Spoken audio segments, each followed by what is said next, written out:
You're listening to the broadcast on the Focalizer Network, the only show that covers all your favorite fandoms, with your host, Justin Thomas. I needed to do this song. Yeah, I'm a nerd. It's a big secret, but I'm a nerd. And I love these books. If you watch it on HBO and think you know what's going on, I appreciate that. The people who waited 5 years for Dance, this one's for you. Check it. Yo.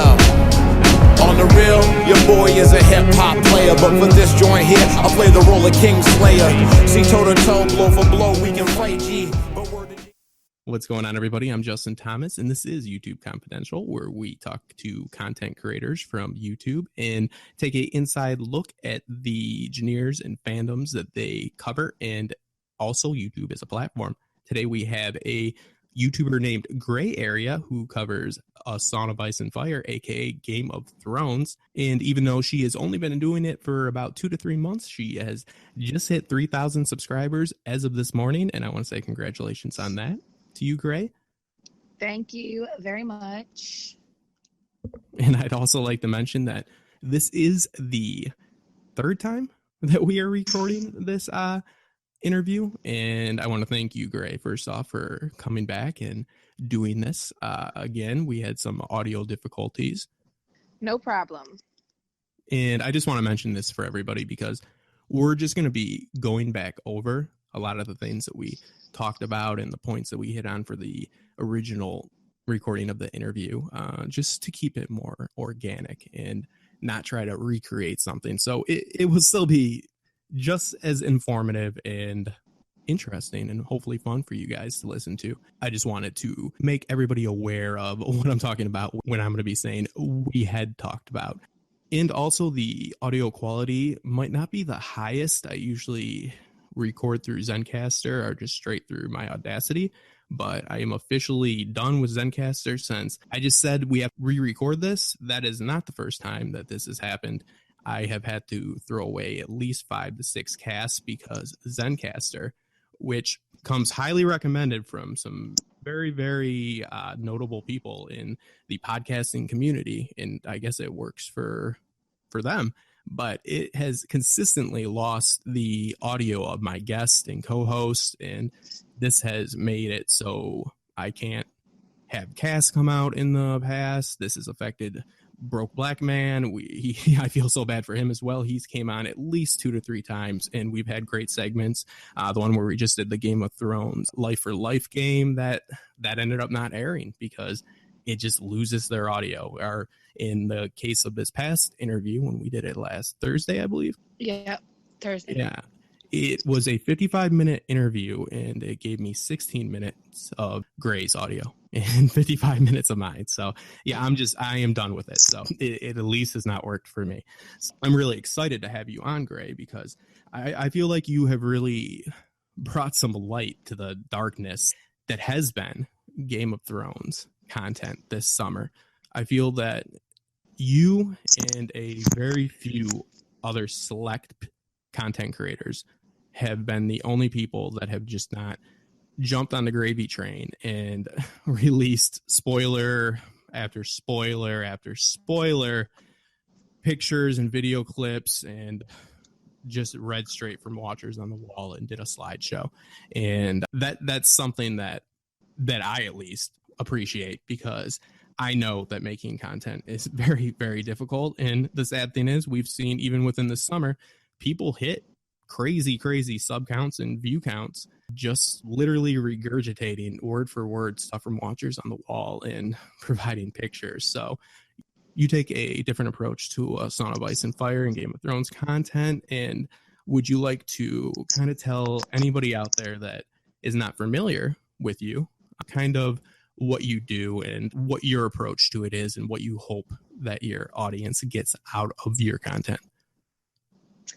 Okay, so I'm making content from the point of view of a fan. I'm a fan of Song of Ice and Fire first. So I'm putting out kind of questions that others might have. And I try to talk about, even though the books have been out, since like 1996, trying to shed light on stuff that hasn't been talked about as much, or that hasn't been put together the way that I'm going to put it together. Not like I'm a genius or nothing, because by far I'm not a genius, but like I don't approach things the same way as other people. Oh yeah, absolutely. Then that's one of the things I first took note of. And again, this will be the first time we talked about this in the original interview, that you had just mentioned that you're a book fan first, A Song of Ice and Fire first.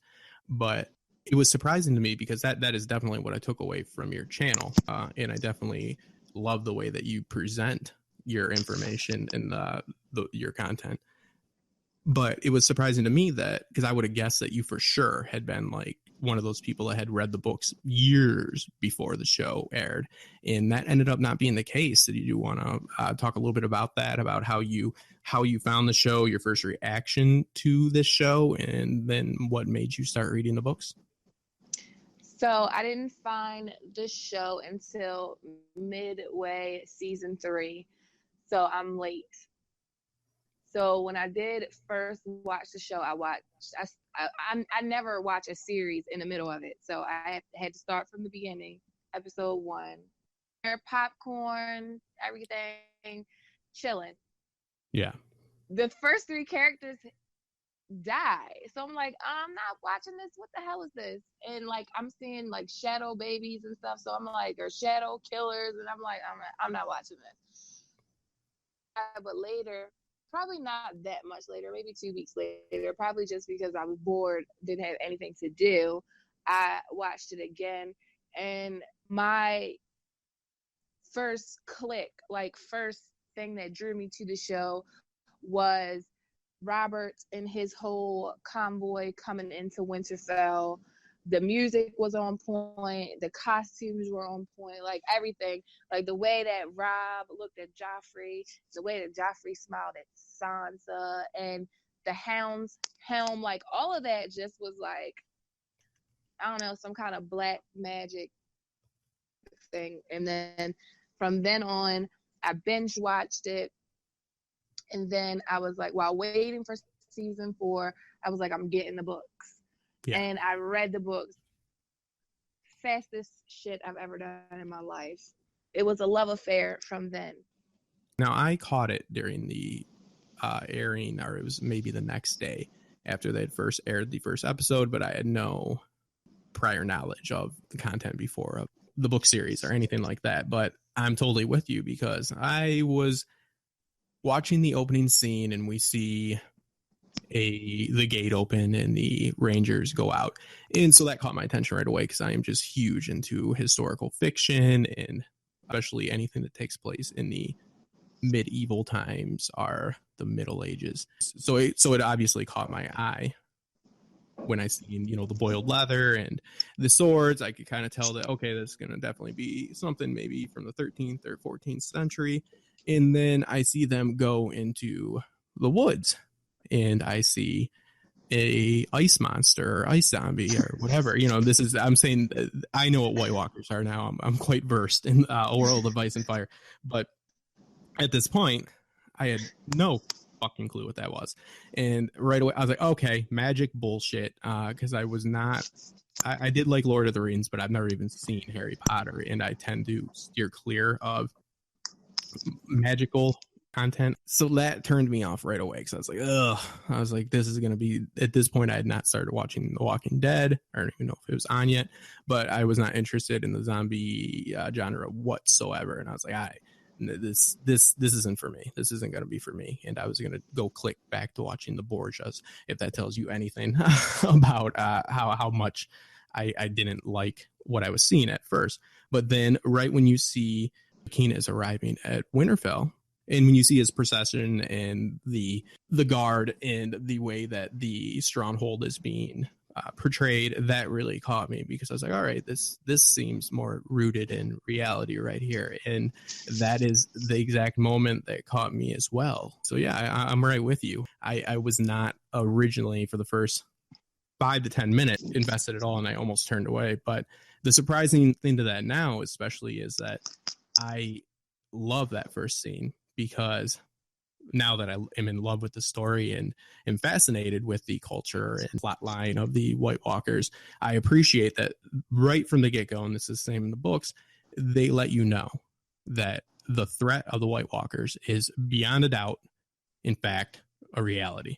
And this is something that people are still dismissing in the story. So in the first 5 minutes of the show, you do get to see that this threat that nobody's paying attention to is, in fact, a threat. So now I love it. It would have been a large amount of money when I first saw your channel that you had been, like I said, one of those people that had just devoured the books years before the series came onto HBO. But when I watch your content, you seem to have such a deep understanding of the actual source material, A Song of Ice and Fire, and I think you really inject it into your content in a creative way and a informative way. Would you like to talk a little bit about what your goals are with your content and what you want people to get out of it? Basically, like, I don't have friends in my normal life or in my everyday life or my non-worldly life that watch Game of Thrones, read A Song of Ice and Fire. They watch fucking Love and Hip Hop and Empire and stuff like that. They would never be invested in a series or a fantasy book or anything like that. Not that there's anything wrong with those shows. It's just like, it's unrelatable. So I don't have people that I can talk to about or express my ideas to about Game of Thrones or A Song of Ice and Fire. So basically, a network of people that all have somebody to talk to about Game of Thrones, because we're one big, happy, sweet summer children family. And like, my comments is always people engaging and sharing their ideas, what they feel like might happen, and starting a conversation, a discussion, and somebody having to talk to about Game of Thrones. Yeah, absolutely. Yeah, you pretty much just, because you had mentioned before to me that you had joined a Facebook group and you had started connecting with people on there, and then you had moved on to, you're like, no, wait a minute, let's take it to the next level. You got yourself a channel. So it's, I think that it's interesting to see, because a lot of people enjoy obviously talking about this content with their friends, and this isn't uncommon for people to not have others in their immediate surroundings or life that share the same, at least, passion. They might watch Game of Thrones, but they don't want to sit and talk about what the White Walkers' agenda are or what they think the Iron Bank is going to be doing next. And I have one friend, and she was like, I'm constantly going to her like, I swear, I think Jamie is going to be this hero. Like, you need to read this POV again. What do you think? And she finally got tired of me coming to her. She's like, bitch, if you don't start a YouTube channel, I don't know who you're going to talk to, because you can't keep bombarding me with this stuff. My mind can't take it. Yeah. So that's where it began.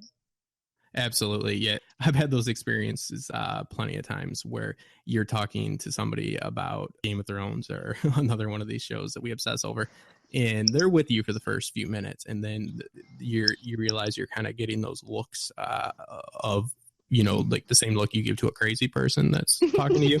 And they start to realize that you are way more into this than they are. And right. Oh, I think it's fantastic what you do. And I think that you organically came to the approach that you came to with when it comes to Game of Thrones, because number one, you weren't only, I guess, late to the party technically when it came to watching and reading the books, but you are definitely late to the party when it comes to covering Thrones. And this definitely, this is YouTube Confidential, so that's one of the things we're going to discuss here is what sets you apart. I'm going to talk a little bit about why I think you are so great at what you do and why I enjoy it and why I think that you're catching on so quickly. And I also do want to mention that you are known for your theories and your lore, but there is a excellent YouTuber, AU Pack Mule, who I will be linking in the description box before that. As I was doing my grayathon, what I like to call my grayathon, as I was researching for this interview, I had been watching just all your videos again, over and over again, and just really analyzing more than I usually would about what I think sets you apart and what you do in your channel and how you present your ideas.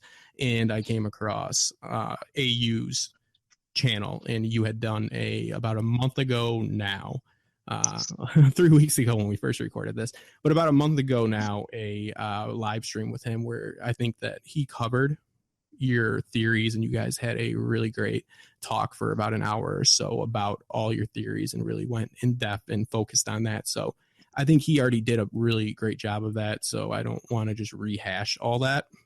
And I encourage anybody to go to the link that I'll link below in the description box, which will have that, and it'll have AU's channel on it.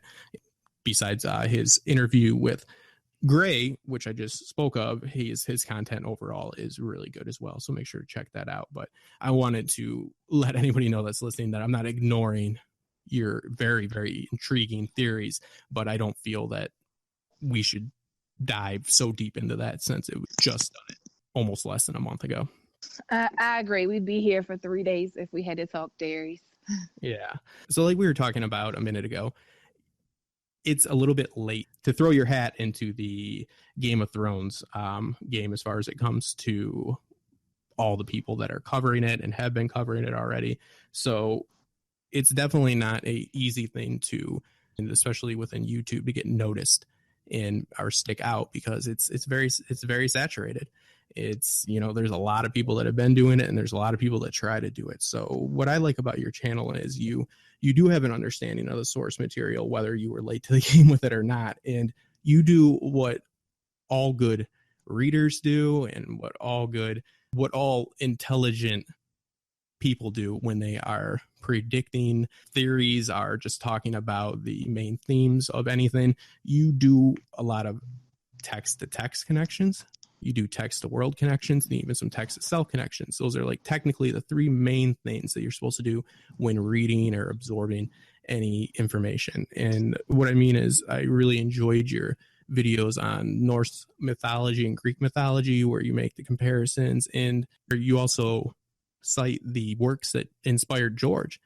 And the book series, now I'm forgetting the name right now, the book series that you just mentioned, one of your last videos, but there is a book series that he heavily draws on. Memory, Sorrow, and Thorn by Tad Williams. That right there is how I feel theories that are worth a damn are created. These connections that you're making, the actual research that you're doing. You know what inspired him, so you have a better understanding of where he's going, because you can look at these other works and make the connections, which you do a wonderful job of in your videos. A lot of people, I feel, especially with how involved I am in the Westworld community, they tend to sit around and just try to think of the most craziest theory they can, and then they will either read the books or watch the show until they make themselves believe that it's possible. And then by some technicality that if somebody was in a certain part of the world at that time, it's technically possible. So then they're like, there, it's done. It's official. Those are fun. Those are fun though. Yeah, I don't do it, but I enjoy watching it.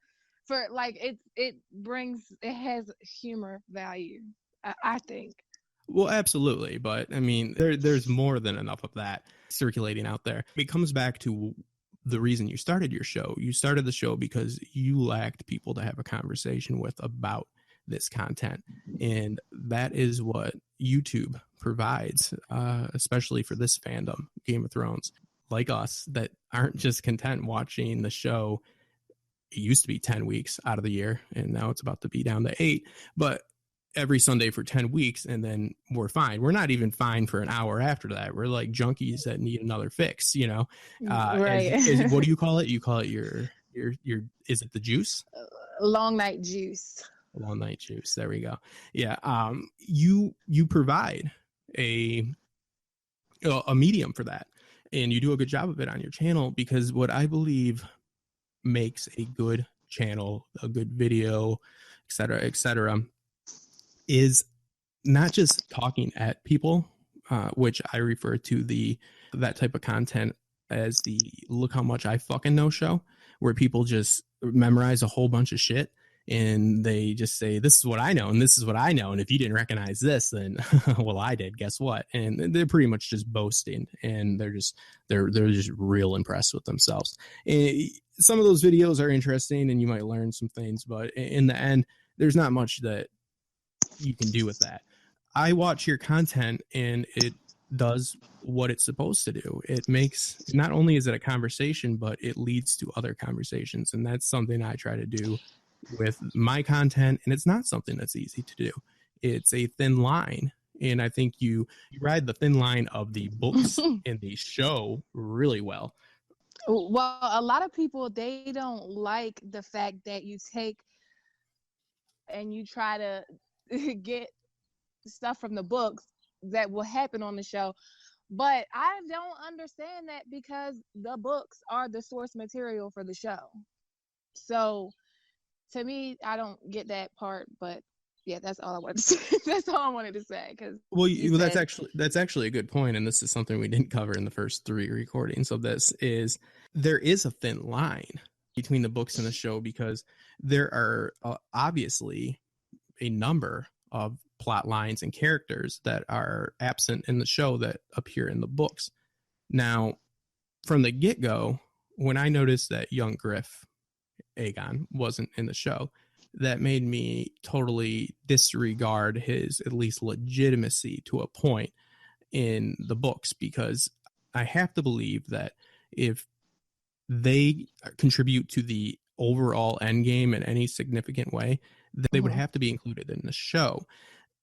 The issue is, this is already the largest cast. It set the record for largest cast on television ever. And there are so many people that aren't in the show still. So that just tells you right there how many different characters are in this book series and how many different storylines are happening simultaneously within these books. So my question is, when do we draw the line? When do we say this is where the show is going to depart completely from the books? And we've seen it already with Stannis and stuff like that. But even in that case, I find it hard to believe that Stannis will go out in the books like he went out in the show, and I will not be happy at all. But you have to believe that Stannis is not going to be a part of the end game, is my point. There's the broad strokes of the story, and they have to get from point A to point B to point C to point D.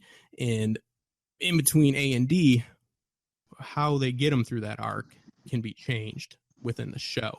But the point is, if they play a major part, that arc can't just be totally dissolved. So if Stannis was going to play a big part, just using him as an example, in the end game, the end game that we're going to see sooner than obviously we will read, I can't believe that he would be going out at all in the show. So where do you draw the line on what you can take from the book and apply to the show? And how do you draw that line? How do you decide that this source material isn't going to be a accurate representation of how the show is going to go? To be honest, I don't really draw a line. I don't really draw a line. I think that anything can happen. I think that, especially like, because I had a conversation with my one friend that watches Game of Thrones, where I was telling her that there's no way that they can bypass Euron Greyjoy, Victarion Greyjoy. There's no way they can bypass these people. But we've seen them do it for like 5 seasons. Like, they basically kind of almost forgot about the Greyjoys. I mean, we had Theon and we had a little bit of Yara, but we didn't have the whole, we had a little bit of Baelon, but we didn't have the whole storyline. But they went back, just like they did with Jaime. They went back and did some of the Feast for Crows stuff last year. they went back and did some of the Greyjoy stuff, like the King's Moot and all that. They did that last year, which where we were at in the show was way past all that stuff. Yeah. Like the Riverland stuff with Jamie and the King's Moot, we were way past all that. And they went back and did it. So I think it's kind of harder now because there isn't that much time left. So you're kind of thinking, what can fit in the amount of time that we have left? I just did a video about, I think Aegon could possibly make season 7 because you can always go back and it could be written different. The show writers can write it different. It can't be the same as the books because the Tyrion stuff, Tyrion's already on his way back. I just feel like anything can happen. I wouldn't sit there and write that Ned Stark is going to come back as Serial Pharrell or anything like that. I'm not going out there like that. But I do think that people that we haven't seen can come back. And the only thing that I take into consideration is how much time we have left and what does it do to further the story. Absolutely. And that's what I was trying to get at. What does this do to further the story? So the way that in my opinion, I totally agree that they can write it completely different. Like I said, they just need to follow the broad strokes because they have been, obviously they've said it in interviews, Dave and Dan, that they know the ending of the story. George knows the ending of the story. I would see people, for Westworld as an example, they were coming to conclusions that had no way of furthering the plot or completing anybody's arc. They were just going through things that were going to be shocking and surprising. And bad TV and bad storytelling in general is guilty of doing that just for the shock value, just for the turn, just for the twist. But I do have to believe that George, knowing the outcome of his story, and Dan and Dave knowing that outcome, are going to be making decisions based on that outcome. And they know they have to get there one way or another. The journey will be different from the book to the show. And obviously they handle some things better than the others, but the inclusion or exclusion of certain characters is just something I feel gives you big hints on the end game, because like you said, Euron has to be in it. Victorian has to be in it. And I'm sad that he's not, because he's a great character, but I think that's where it draws the line. I don't think Victorian's role in the books will end up being as big. I think his story I think it's the line between what's entertaining and what is completely necessary, what is essential. Mm-hmm. And I think that Victorian's storyline is something that's very entertaining, but it's not essential. Now, like you said, they circled back to the King's Moot and they brought in Euron. Euron, that tells me Euron is essential to the end game of this. Or at least he helps the other characters get to where they need to be. These are tools. Characters are tools within the narrative when you're telling a story to move these people along, to move their plot line along. So I think that it's important to have that understanding when you're dealing with theories, and I think you absolutely do. So I think it's a cool little line that you walk, and I think you walk it quite well. And I think that taking excerpts from the book and putting them into context for people in your videos is a really cool way of conveying your thoughts and creating your content. And it leads to people, it encourages people to do what content is supposed to encourage people to do. Have a conversation, go and rewatch a episode, go and read the books. So like I said, we're podcasts, we blog, we create YouTube videos, because we aren't just content with watching a show or reading a book. We want to expand on that. We want to enjoy it more. And it's something that's great. We're able to enjoy something more than 10 hours a year.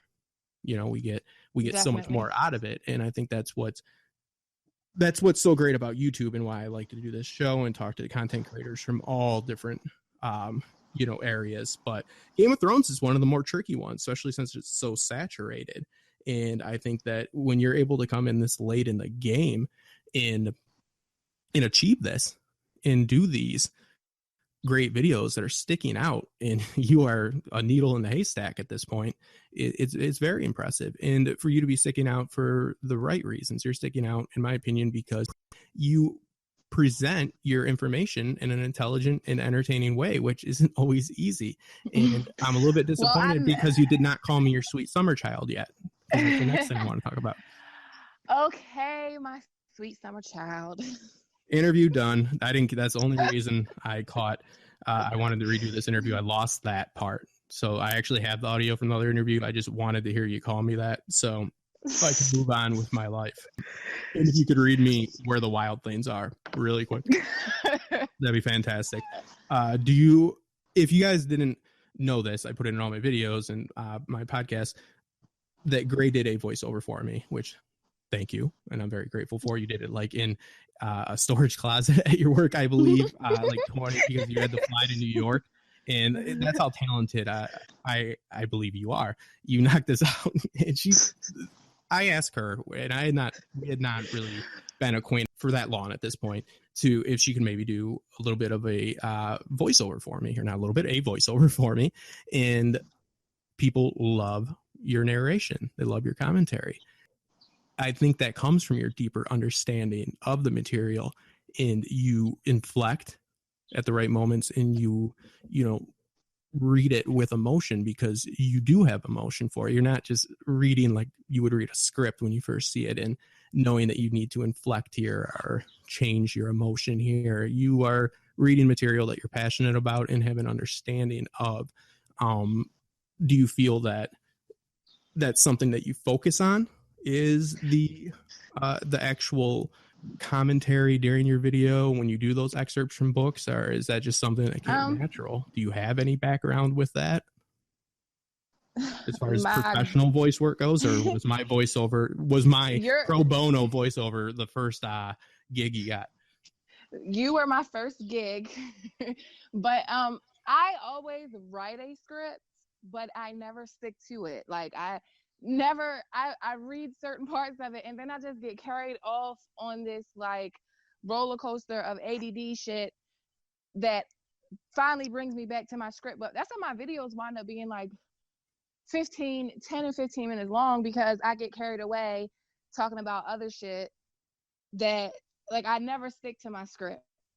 So if you think I'm inflecting, which I like to think that I am, it's just because I'm so inspired by what I'm talking about, kind of comes through. Yeah, and that's what I mean. In the video.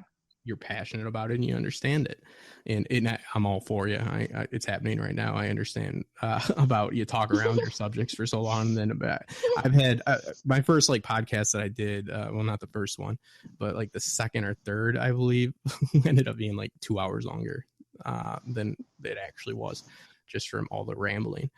Yeah, I think that your narration and your understanding of the content, like I've said, has definitely helped you.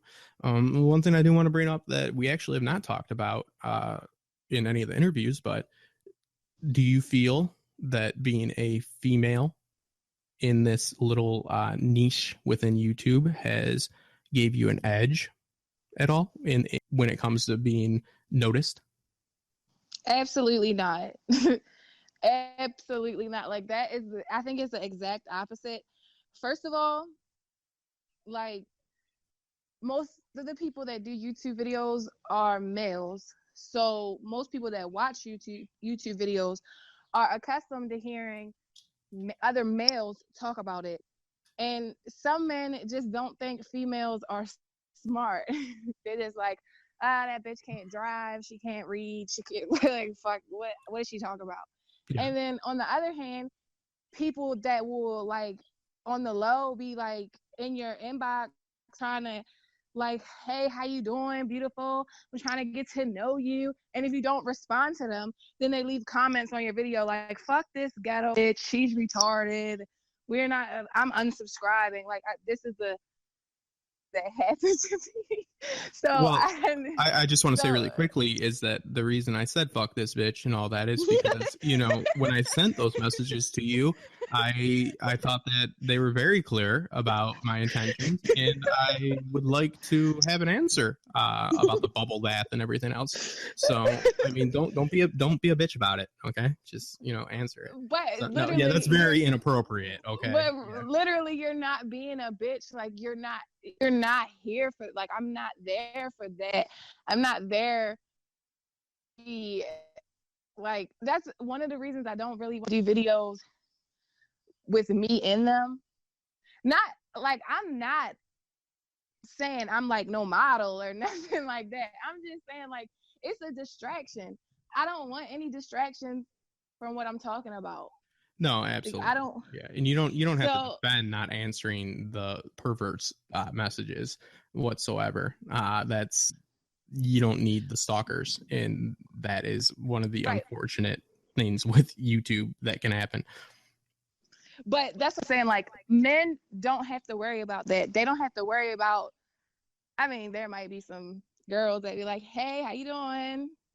Hey, Yeah, boo," but you don't have to worry about like that type of scenario where you're looked at as not for you're what being you're thinking, sexualized.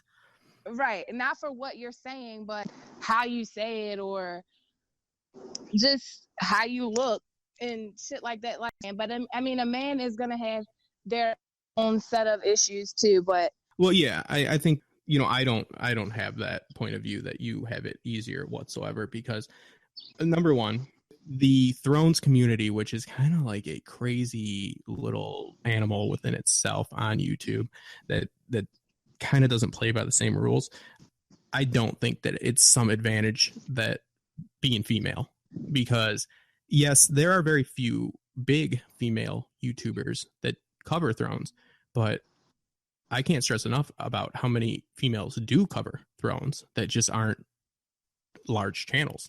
So I don't know what it is that just makes only a few stand out, but if every female that covered Thrones automatically jumped to 40,000 subs right in their first month, then there would be a lot more prominent female YouTubers that cover Thrones. So yeah, I don't think that's a fair statement. I know that you've dealt with that a little bit privately from some people's opinions. I don't agree with that at all. I wouldn't say it's harder for a guy.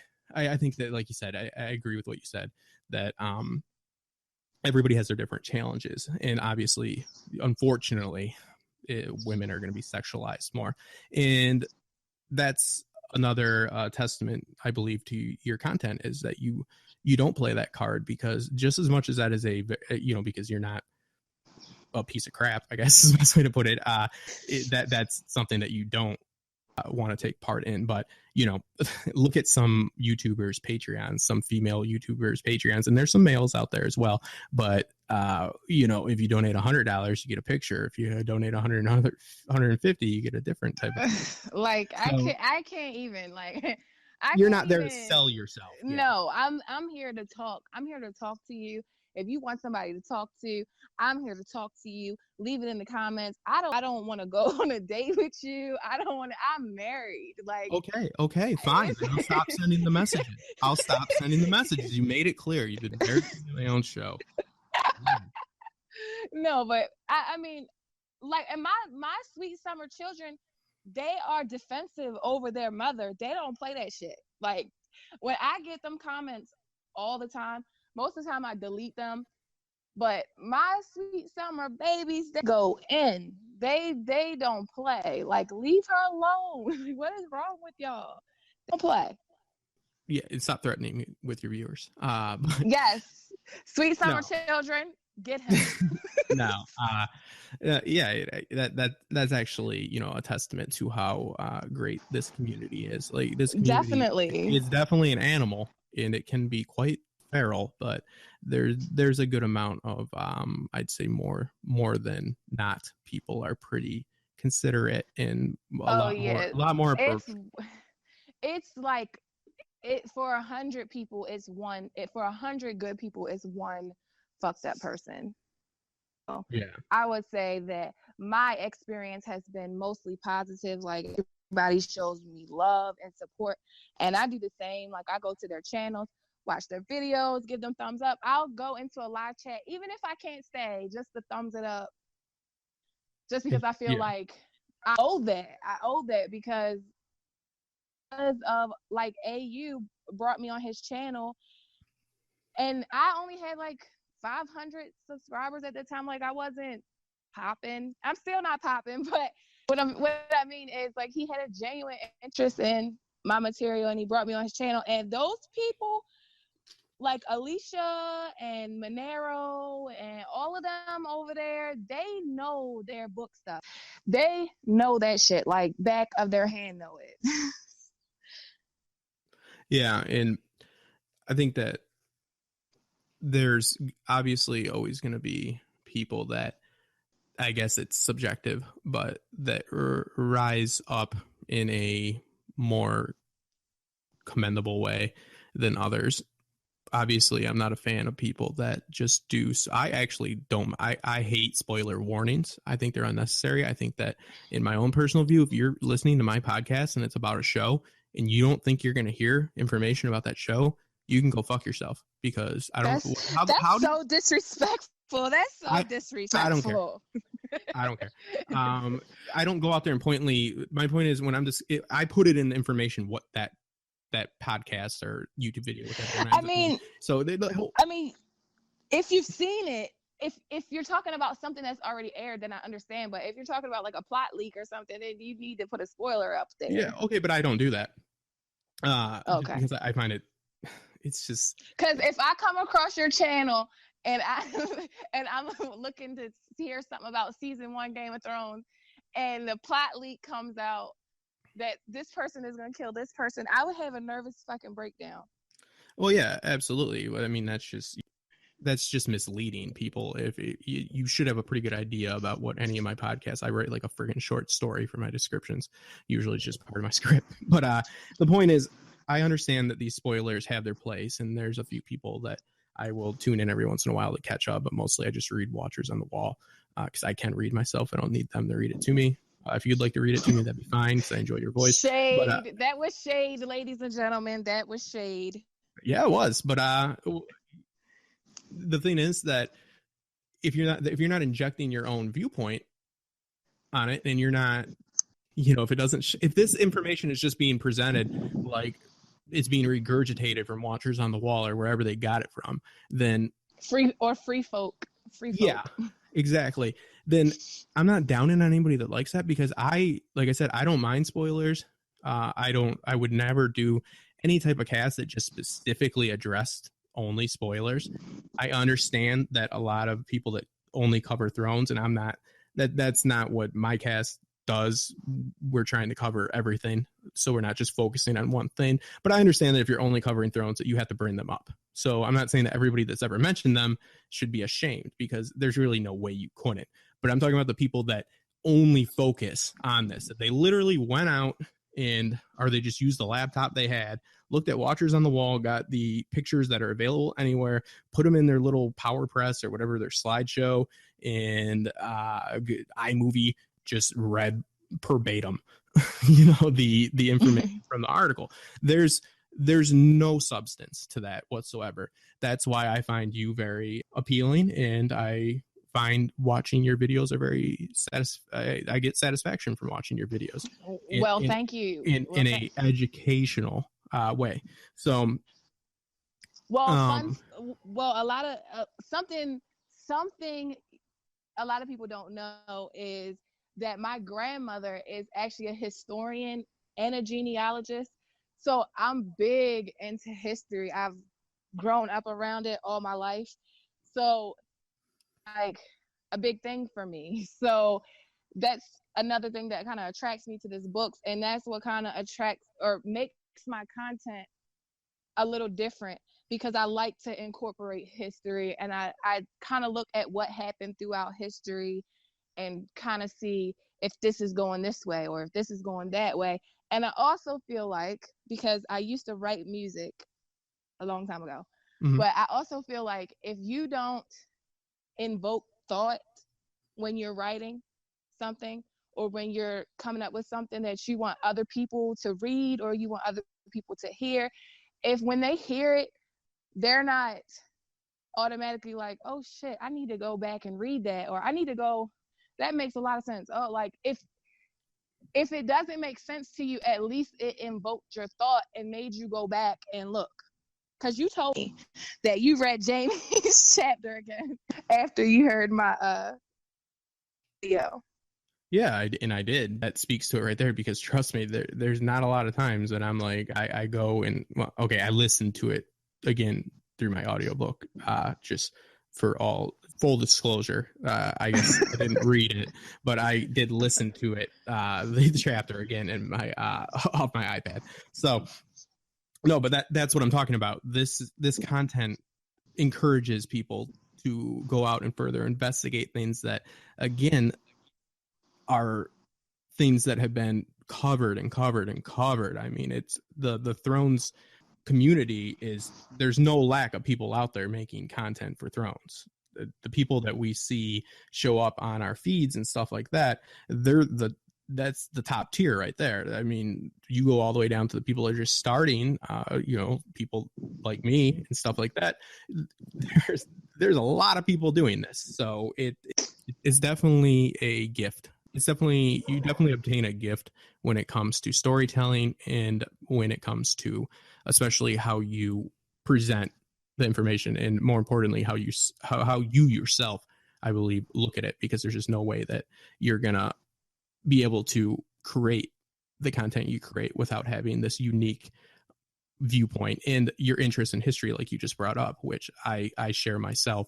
And we had been talking about in the first interview about how we love historical fiction and how we crave it, and even to the point where we watch shows that might be riding the line of even historical fiction, because the historical part is so small. What were some of the shows we were talking about? Rain, the Tudors, yeah, Medici, which I think we both hated. Oh my God, I binged it, and I felt like I just binged like poison. I don't know. I just felt like I just ingested gasoline. I only watched it because I got to see Robb Stark marry Walder Frey's daughter and actually live. How cheap was that? Okay, yeah. It was a total Wait, no, troll. spoiler. Where's your spoiler warning?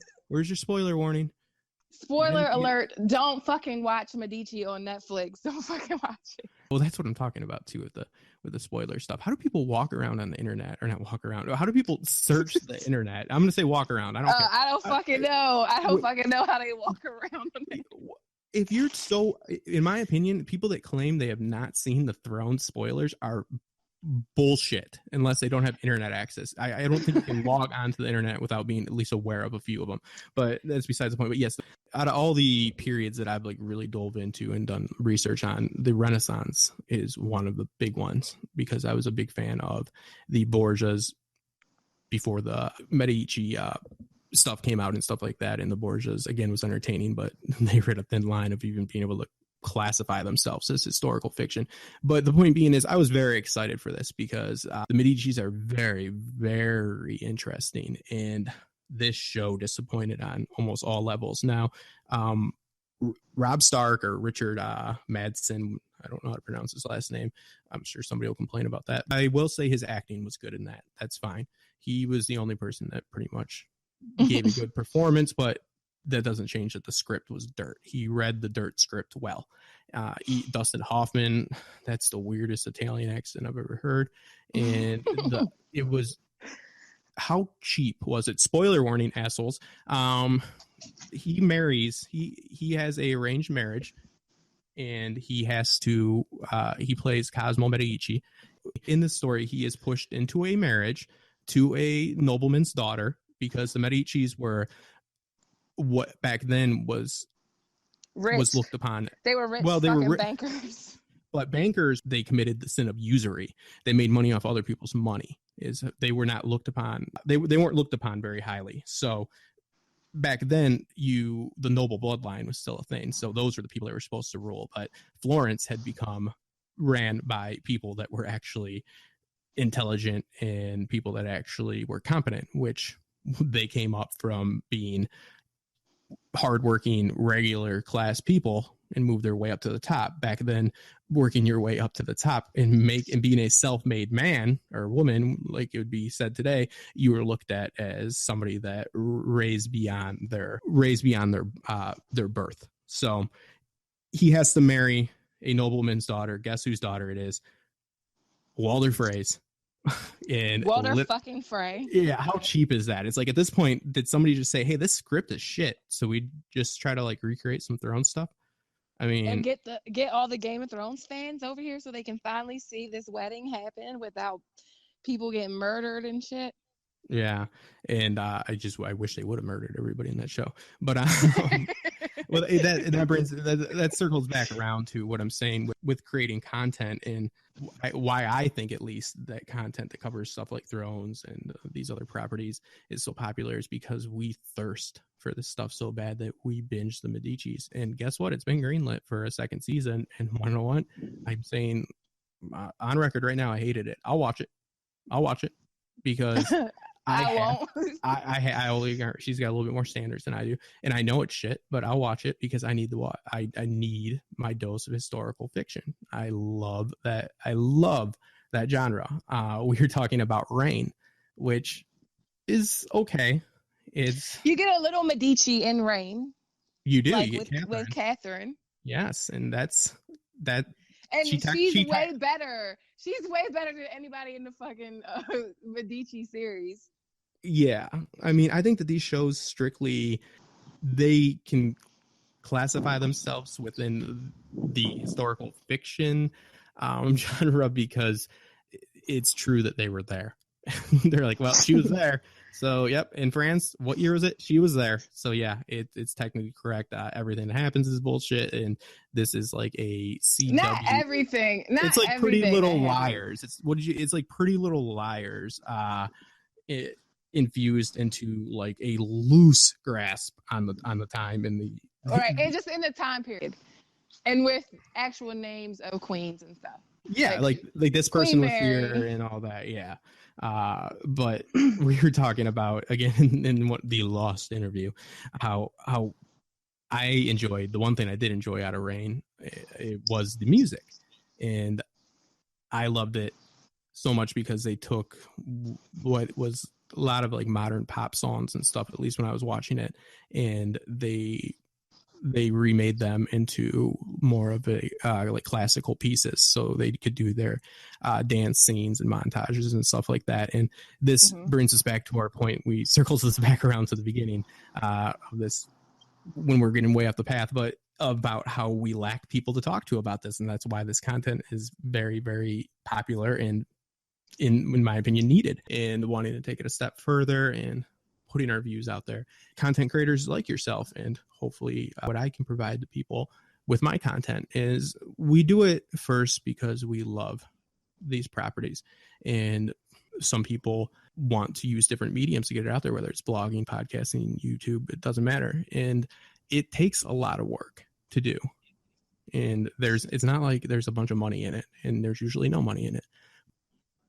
To close it up, what is your goal for your channel? What are some of the things that you have yet to do? Because I know, you've only been doing this for 2 to 3 months, and you've experienced a good amount of growth, and people are taking to your content, like I said. But obviously, you've been primarily Thrones. But do you want to venture off and do some other things? What are your goals? What is it you're looking to do with your channel? Are you looking to just cover Thrones and then you'll be back for the last season? Are you looking to take your talents and apply them to some other things that you love, like we were just talking about? Like I don't know if anyone followed me on Twitter that's watching this, or if anybody that even knows me is watching this, but if you are, hey.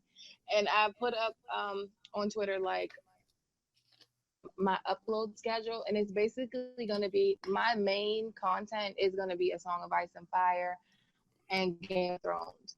So Wednesday and will be my regular Game of Thrones content. Then I'm gonna have second Sundays, which is every other Sunday, where I basically just it's random.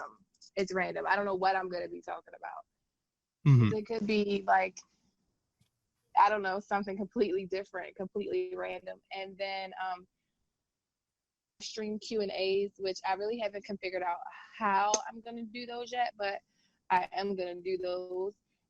And also a monthly bonus video. And the monthly bonus video will be long night juice that doesn't have to do with Game of Thrones. So it'll be things that will get you through the long night, but they won't necessarily be Game of Thrones related. It will be maybe a book you could read, a movie you could watch, a movie you shouldn't watch, or what I watched on Netflix, or what I watched on Prime or Hulu that was good, that I just can have like a general discussion about. And that most people in the Game of Thrones fandom or in the A Song of Ice and Fire fandom, they need this long night juice, and like the same things. We all would gravitate towards the same things. Yeah, I like to act like I keep the phrase. I think I might have what I'm hoping becomes popular, the millennial playlist, and I think that there's no doubt that there's a lot of connections between people that like Game of Thrones, Walking Dead, Westworld, Vikings. Usually with movies, they're gonna like the Marvel universe.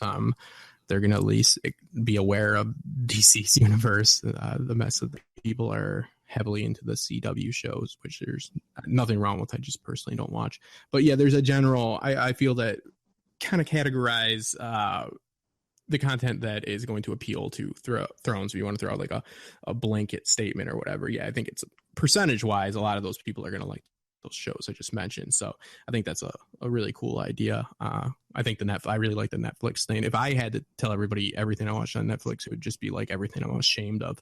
So, because there's just so many things I watch, and I'm like, ugh, why did I do that? I think that the overall message is, number one, you're making great content. Your learning curve is way ahead of a lot of people's. So you seem to be catching your wind a little bit earlier, but it's deserved. And I encourage everybody to check you out because it's good content, and you don't have to be a book only person or a show person. It actually is going to encourage you to go read the books, but it's not going to make you feel like you have to. So I think that that's the thin line that you ride so well, like I keep saying. But I mean, it comes to do you ever feel like when you make this content and when you're thinking about other stuff that you make, you look at like lifestyle vlogs and, you know, even unboxings and all these other different types of channels out there, and I look at the views and I'm sometimes just like, oh, am I in the wrong area? Because the research it takes for me to do like my Black Sales Cast, which I'm doing right now, which is my decision, is like very extensive. But I mean, I guess the grass is always greener on the other side, and the point is nobody's making money right now, so you know, you do it because you love it. Is there ever that feeling, since you've now became a little bit more familiar with YouTube as a actual content creator, is there ever that little bit of a temptation to go and maybe, you know, do some beauty tips or lifestyle vlogging, seeing the numbers for those channels? This is my last suggestion to you because of the appeal of your voice.